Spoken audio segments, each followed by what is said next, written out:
first of all, on that point about the attacks on these boats, there'll be a lot of Americans who'll say, well, if they are drug smugglers, happy days. Why should we care?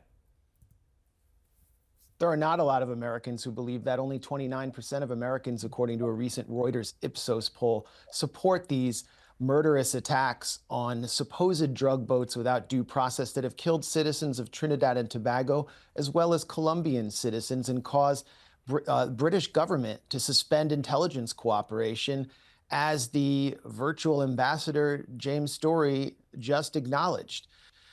This is all based, as Ryan pointed out, on a series of WMD-level lies that haven't even been explained to the American public, which is why only 21% of the American public, according to that poll, supports this criminal regime change war in the making, which will negatively affect them. That's what Story meant when he referred to knock-on effects, meaning more mass migration.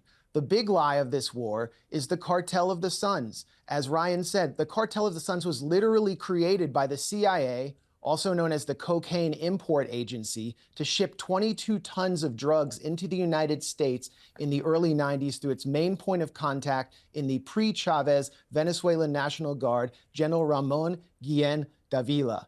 And he wore a patch on his arm that was a sun. And so they just called it the Cartel of the Suns as cover. And they thought that they would use these, this was also during the 80s under Reagan, they thought they would use these drug shipments to gain intelligence on drug traffickers in the US. It wound up poisoning our own society.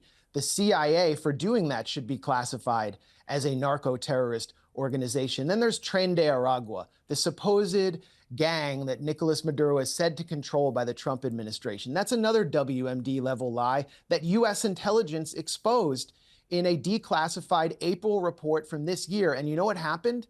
Director of National Intelligence Tulsi Gabbard came out and presided over the firing of the two officials who exposed the lie that Maduro controls TDA and is invading the United States. Why are migrants coming to our shores? It's because of the Coup program, the regime change program that virtual ambassador and coup manager Jimmy Story and other U.S. foreign policy apparatchiks oversaw, which brought Venezuela's economy to its knees by 2020, reversing all the gains they had made when Hugo Chavez slashed extreme poverty by 50%. This caused mass migration, and it's not just according to me, it's according to Thomas Shannon, who was Undersecretary for the State Department in Donald Trump's administration, who said U.S. sanctions reduced Venezuela's economy to dust. He told this to the Washington Post, and it caused outmigration. So if Donald Trump is going to fall into Marco Rubio's